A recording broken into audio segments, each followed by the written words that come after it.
Hi, so we're going to talk about the Few Watch project today. We're going to look at the timescales that every single part of the project has taken, some of the costs involved, and then we're going to take a look at a finished watch. And then finally, we're going to take a look at the next project, which won't be out until this Few project has all been completed. But that should probably be next year.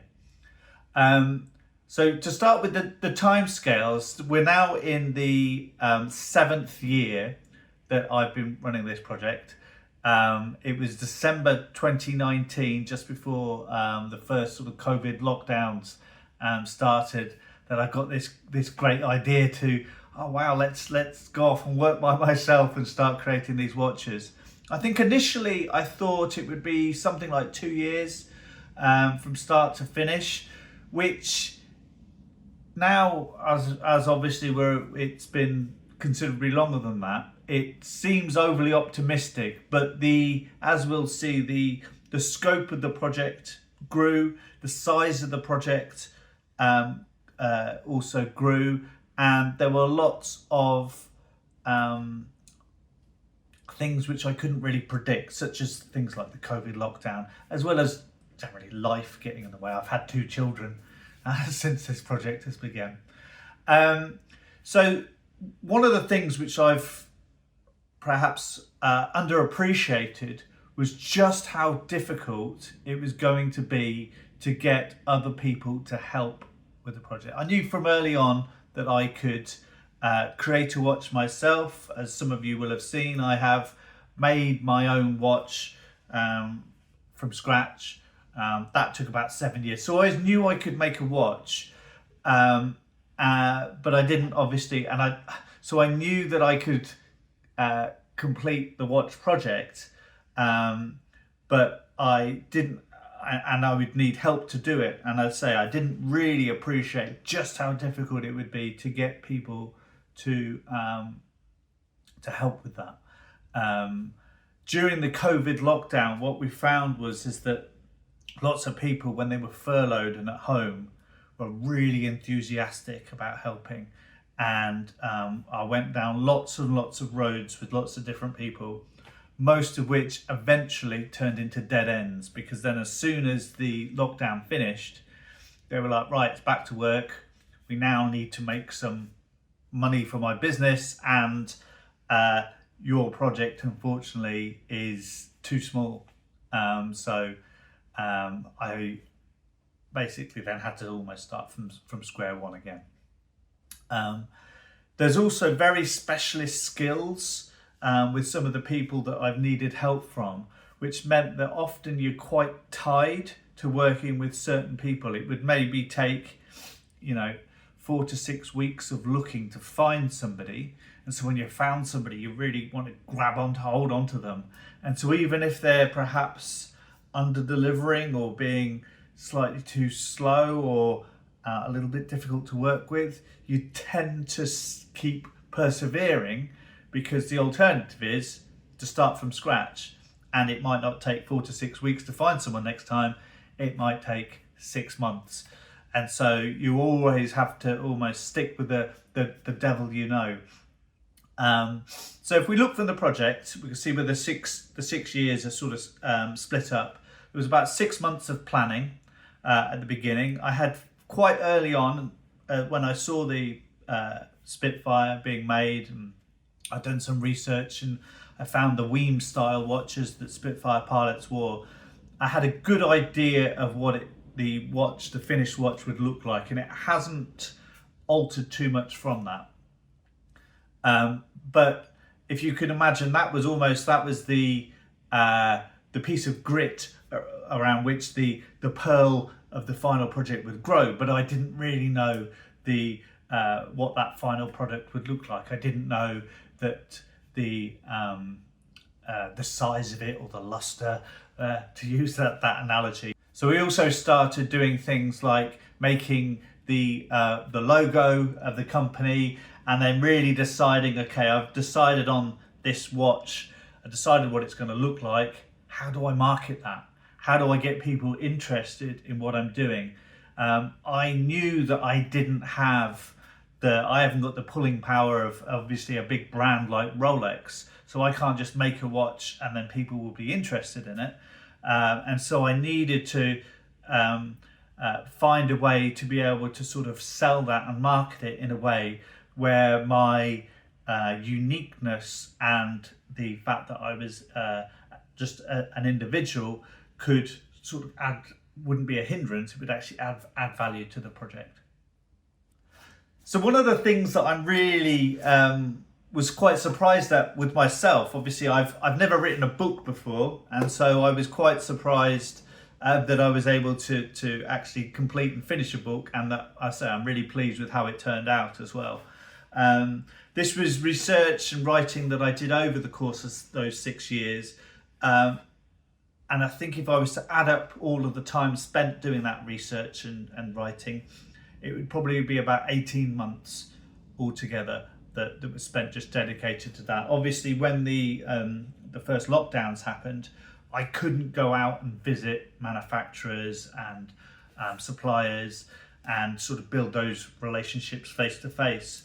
And so I used that time instead to basically trawl through the National Archives and find all the stories and contact family members of the original pilots and things like this.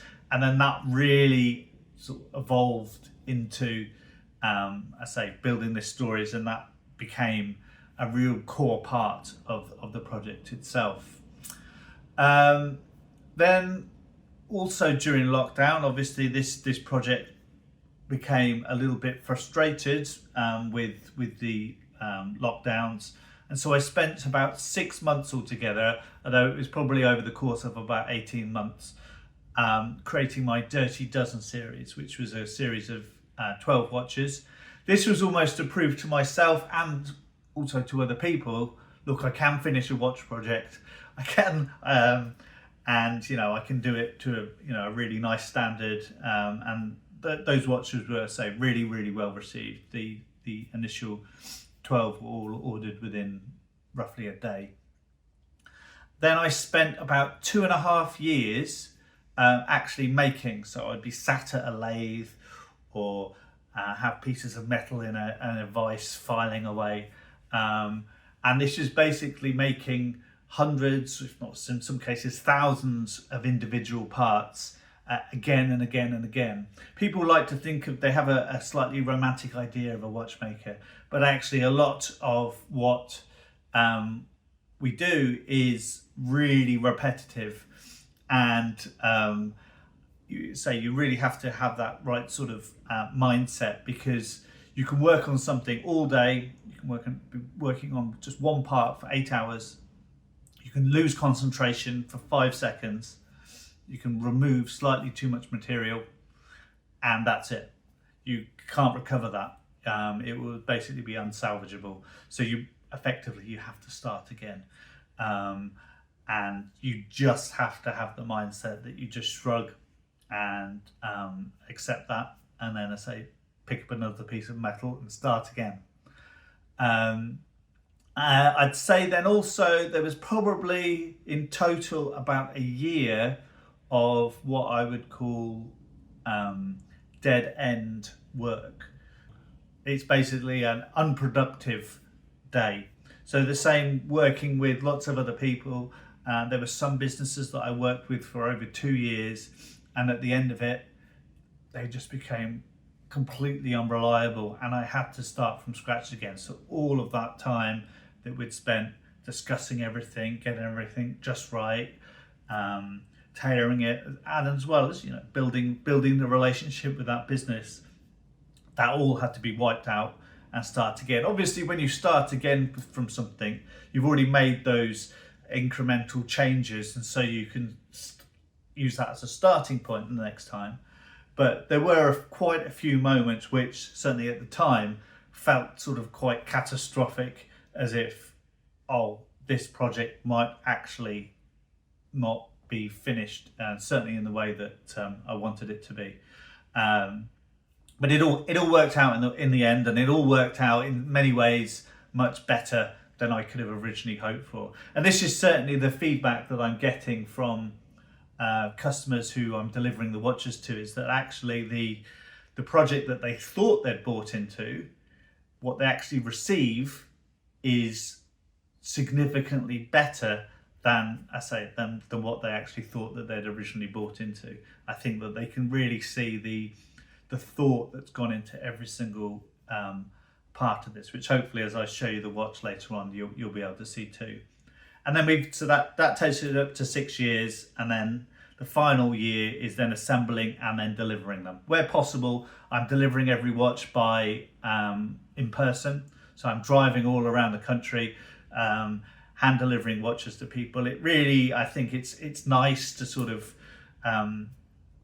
tie everything off, because over the course that people have ordered a watch, I'd like to think even though we may not have to talk much at all, there's been a building of trust and a relationship, and it's nice to be able to sort of finally sort of obviously put a face to the name, and as well as, you know, really in person, you know, show my thanks and appreciation for the support that people have shown me. You know, I would like to think that I am quite humble in that, you know, you create something, there's a real nervousness that to sort of put yourself out there, because people can just shoot you down, and it feels you try your hardest to do something, and you can sort of empathize a little bit with artists like Vincent van Gogh and how he must have felt creating all these paintings, and at the time nobody wanted to buy them, and it was, you know, would have taken it quite personally.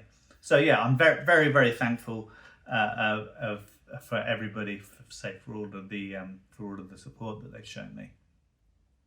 So it's very, very long hours that I've worked. I mean, certainly in finishing off some of these watches and delivering them, I know that there was a period where I think not too long before Christmas, where I actually worked 120 hours in a week, which I didn't really think was possible. Certainly, I mean, I'm not in my 20s anymore, but it would literally be working until say 9 o'clock in the morning, working all the way through the night, go to bed, up again at say 12 o'clock at noon, have a bite to eat, and then start work again. And it would be like this for, you know, almost every day of the week. So it was real slog. I mean, you do, I think anything above 60 hours a week, you do basically pay a debt. So you will end up getting those hours back through say just overall sort of tiredness and lethargy throughout the following weeks. So let's look at the costs now. Again, I think that this is something people don't really appreciate and understand. That I think people are very, very used to buying everything from China, where everything's dirt cheap. And I have looked, not through this project, but through other things, at getting things done in China, just for sort of prototyping. I didn't for this project at all. But sometimes the costs can be as low as 10% of the cost of doing something within Europe. The actual cost of manufacture in the UK isn't that much different from somewhere like Switzerland for certain parts. For things, the problem you come across is that you're often asking people to do intricate work or work on things such as, say, creating the sapphire glass that they've never done before. And so there is a whole learning curve. So things like that were considerably more expensive than they would have been had I got them done overseas. So the overall cost for each watch, without taking into consideration my time and any sort of salary or anything I might take, is roughly £10,000 per watch, which is more than I had initially anticipated, but that's also because the project in itself grew in complexity. Things which I've added in to the project, which I hadn't originally budgeted for, these books. The book itself, costs about £25 to actually print. This is the cost for me. Then to get the book into a sale or publishing ready state, it had to be proofread twice, and also had to be typeset and laid out. And the cost of that was about £4,000. And so you can imagine, I will never see that money. I mean, the book is effectively, it's an accompaniment to the watch, but if it wasn't for the watch, it would not be financially reasonable to write and sell a book. It would just be a sort of hobby that you would do for fun, but certainly not anything to make a living out of.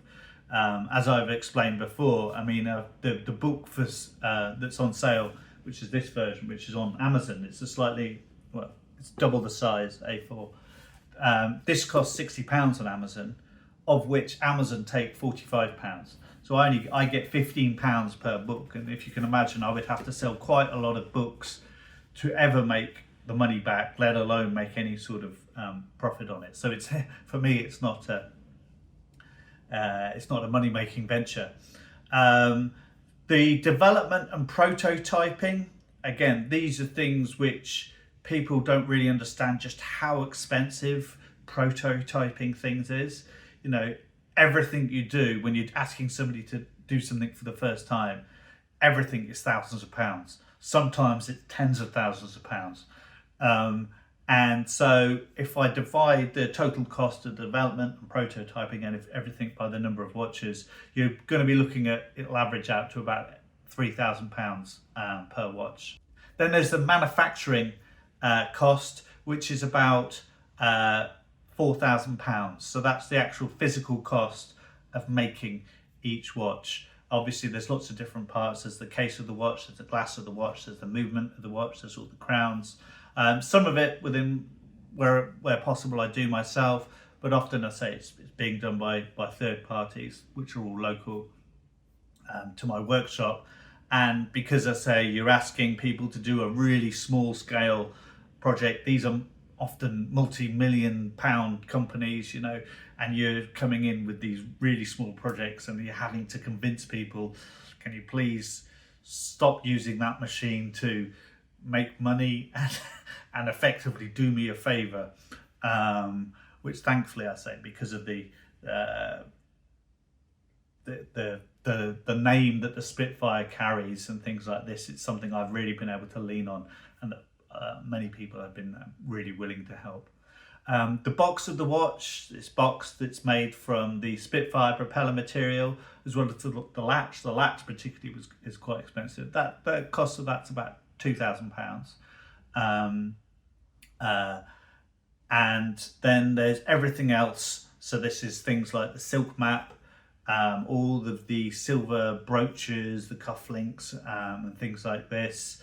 The little bags that go with the book, go with the watch, as well as, I say, getting the book done. That's about £1,000 per watch. So you end up with about a cost per watch of about £10,000. And like I said, that's not taking into account anything for me. So when you receive your View watch, it will come in a hard case. Initially, I'd looked to use this just for ones that were being couriered, so they needed to obviously stay safe. But I realised that actually it made sense as well to include it for those that I was hand delivering. So let's open this up. There we are.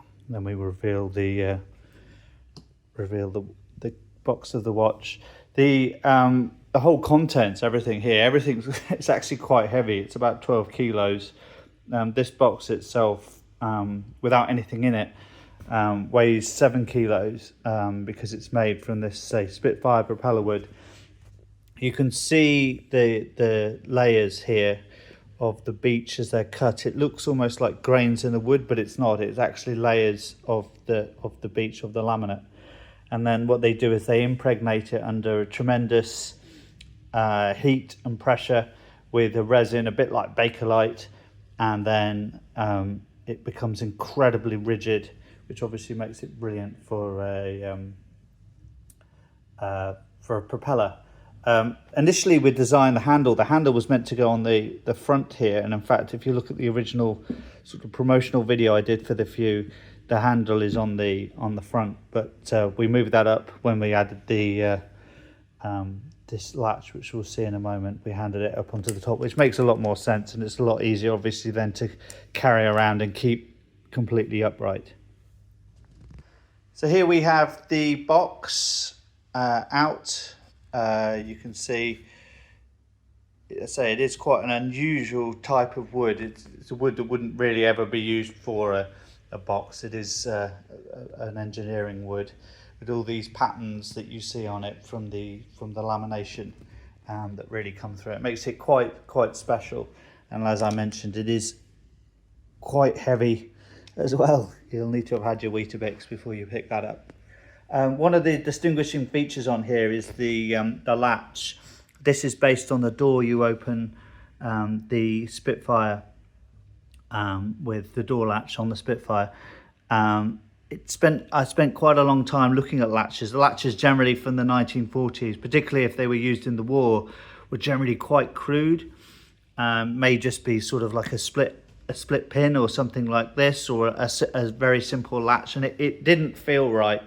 I wanted there to be some sort of, for want of a better word, theatre in opening the watch. You're opening a box that's made from the wood from a Spitfire propeller, and then you're using the door latch from a Spitfire to do that. I'm really pleased with how it's turned out. It's a really satisfying action. So let's open this up.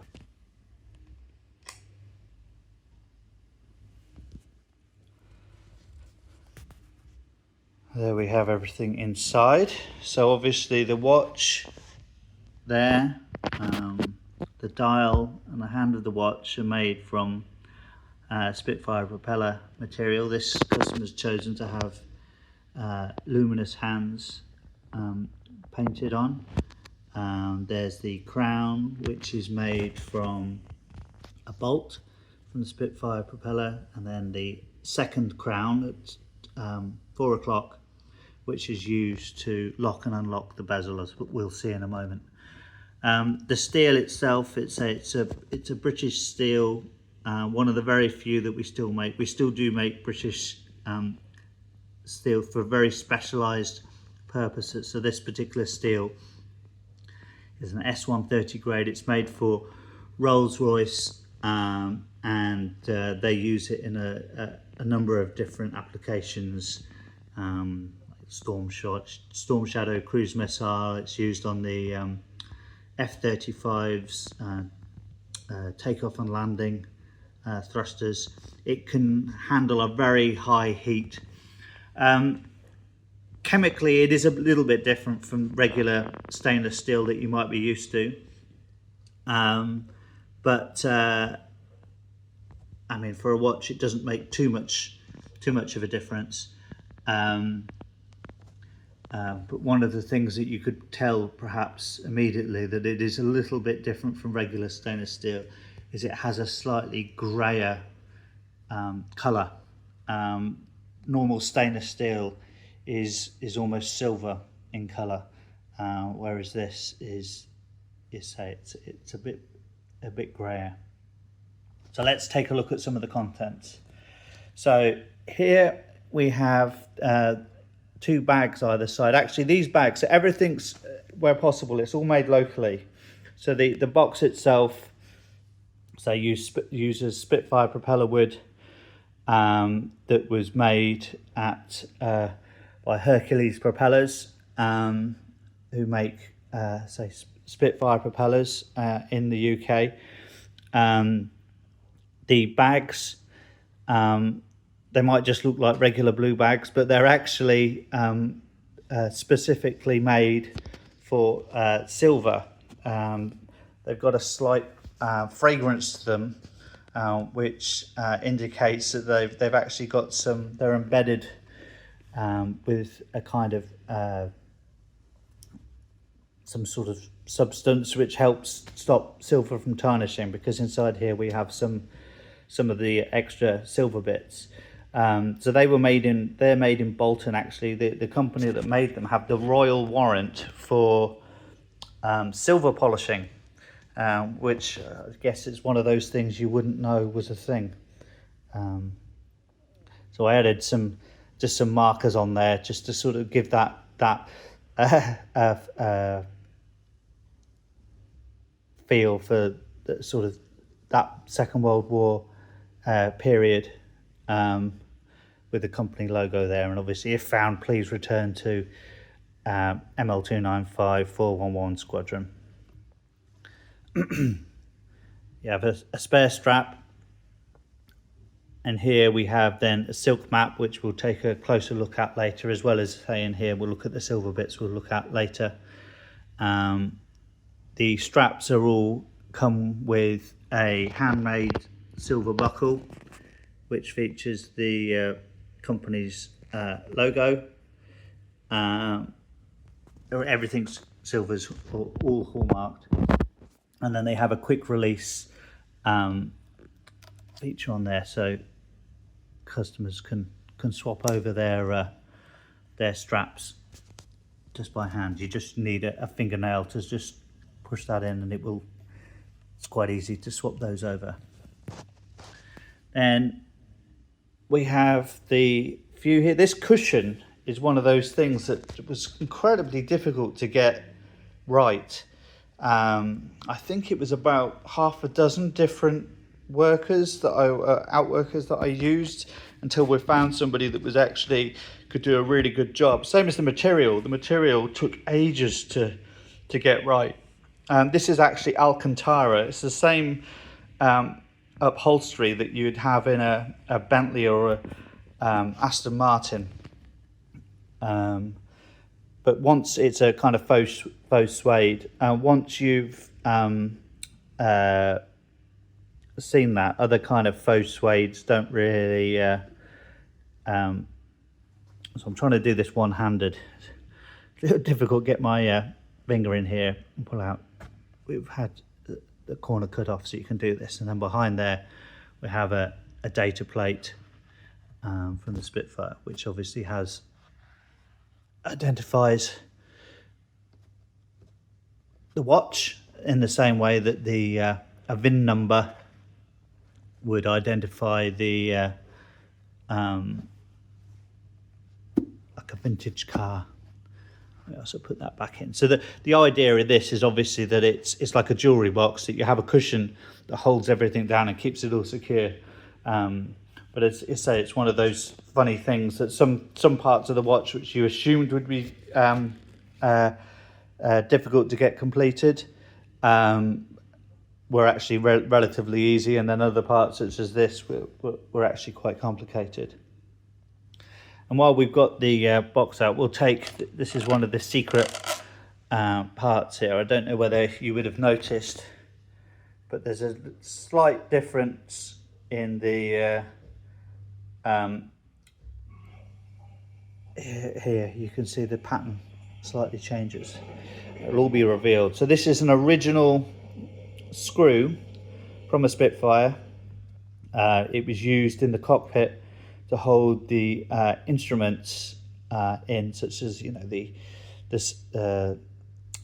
altimeter and airspeed indicator. And around the back we have another similar hole. So let's put the that in there, and then we give this a little bit of a push. Again, be a little bit tricky to do one-handed. So that opens up there, this front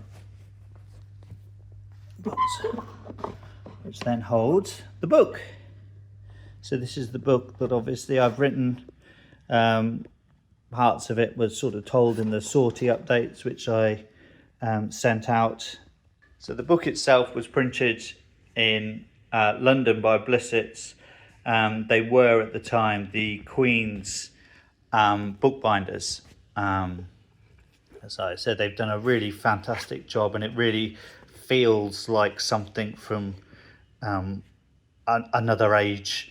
It's really got that old-fashioned feel to it.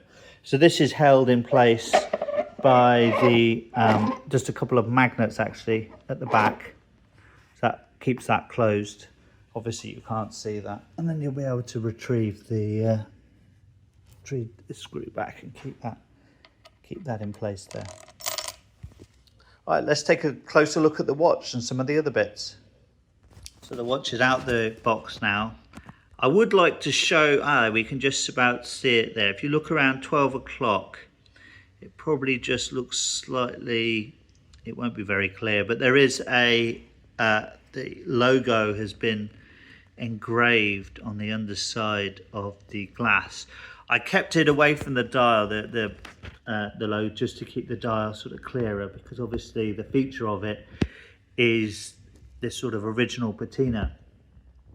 Each watch it's a bit like a fingerprint. They'll all be slightly different. They'll all have their own personality.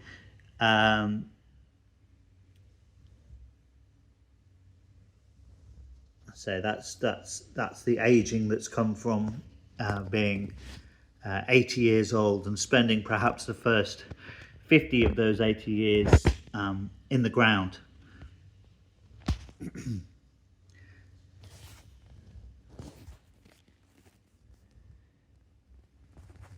So one of the things I did early on when I was looking at the spring here, we see it's a slightly brass colour. It's beryllium bronze, and it was just on one of the initial sketches that I did, and I liked the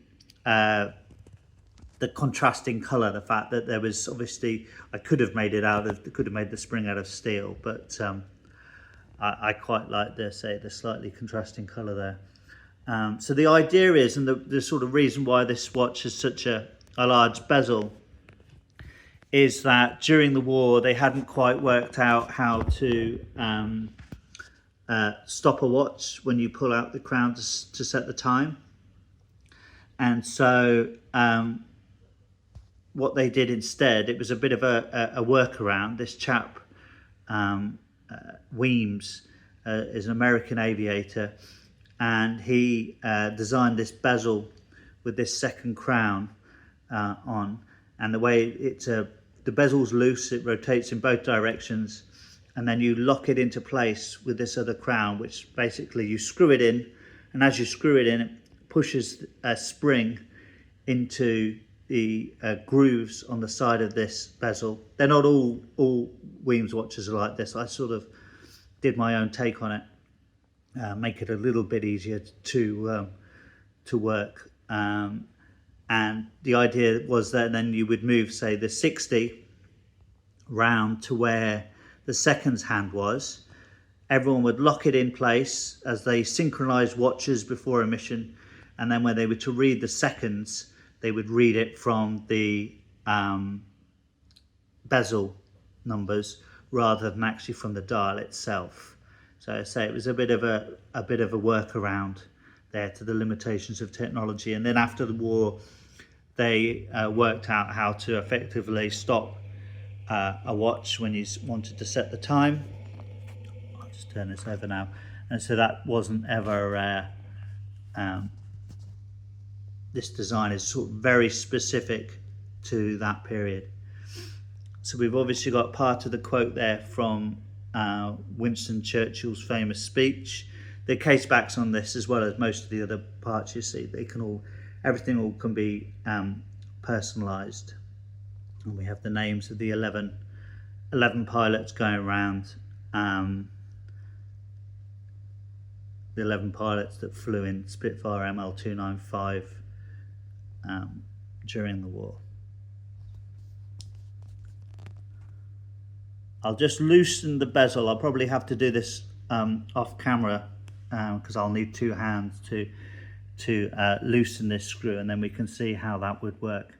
Just loosened this slightly, and now we see that the bezel is free to turn in both directions. There's almost no play there. It moves very smoothly.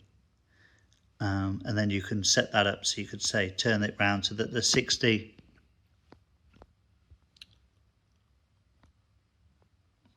would go where the seconds hand is, and then you would screw that down again. I'm not going to be able to really do it with one hand, and then it pushes that spring in and then locks the bezel in place. quick look at some of the other ancillary parts. There's the silk map. This is a replica of the silk escape map. The original ones were made from rayon, a semi-synthetic material. This one is they're actually made from silk. They come from the same company that produces the scarves and other sorts silk items for Liberties of London. So I've replicated that. As you see, it's quite difficult to read. And as I say, the original is as well. The idea, as we know from some of the pilots that actually did get shot down behind enemy lines, is that you don't walk along roads. I think it's basically just to get a really rough idea of where you are. And so that you know, okay, well, I'm here. I want to walk in that sort of easterly general direction towards friendly lines. Maybe you can make out the name of a village or a town that you'll kind of want to head in the general direction on, but you won't want to walk along roads. So this isn't an ordnance survey map where you'll plan your route. It's just to get a general feeling for, okay, I think I know where I am. I think I know which direction I need to head in. And then because with the dial, obviously I'm cutting out circles of the material, there's quite a bit of it that was left, so I decided early on to do the cufflinks, which use some of the material in the center, but then I was also left with some extra bits, which we make these brooches, pin brooches, and then also some earrings as well. So the brooch has like a donut shape, and then the center of that donut shape is used then for the earrings. So now we're going to have a quick look at the next project, which is the red coat. As I mentioned, this won't be started to actually go into sort of production and ready for sale until every single of the few watches are finished and out to customers. So I don't want it to be a distraction. But the case of the watch will be very similar to the Dirty Dozen series, which I sold and was very popular. The biggest difference, obviously, the design of the dial, which will be red and use lettering, and it's all themed around the the Battle of Rorke's Drift in 1879. So this was a battle which is made quite famous from the film that I think it's a 1964 film, Zulu, starring Michael Caine. Get the winch, you all! He's right. Die! Why is it us? Die! Why us? It's really nobody else. Just us. And then we have the star of the show, which is the Martini Henry rifle. This particular example is from 1871. I'll talk about this when the project gets started in more detail, and we'll go into the history of it, how it works. It's a lever action rifle, and I hope to be able to actually to make and manufacture some of my own ammunition for this, and to have a go at firing it. These types of rifles are actually they're legal to own in the UK because they're classed as being obsolete. Ammunition for them is no longer made. So if you do want to make them or do want to fire them, you have to make your own ammunition. And there are some sort of specialist gun clubs and things like this which could hopefully help with that. And then on that theme, we'll have the box of the watch, which will be shaped like an ammo box with the rope handles, and inside I can probably make up a couple of bullets, duds of course, and then the watch itself will sit in the middle there, so it will look as if it's all themed around that particular part of history. The originals were sort of made from almost like pallet wood, quite cheap wood, so I've decided to go for something a bit more traditional like English oak. It seemed to make more sense. So that's all for this video. In the next one, I will talk a little bit about some of the lessons I've learned from writing the book, which will include the lesson really that winners of wars don't decide when they've won. It's losers that decide when they've lost.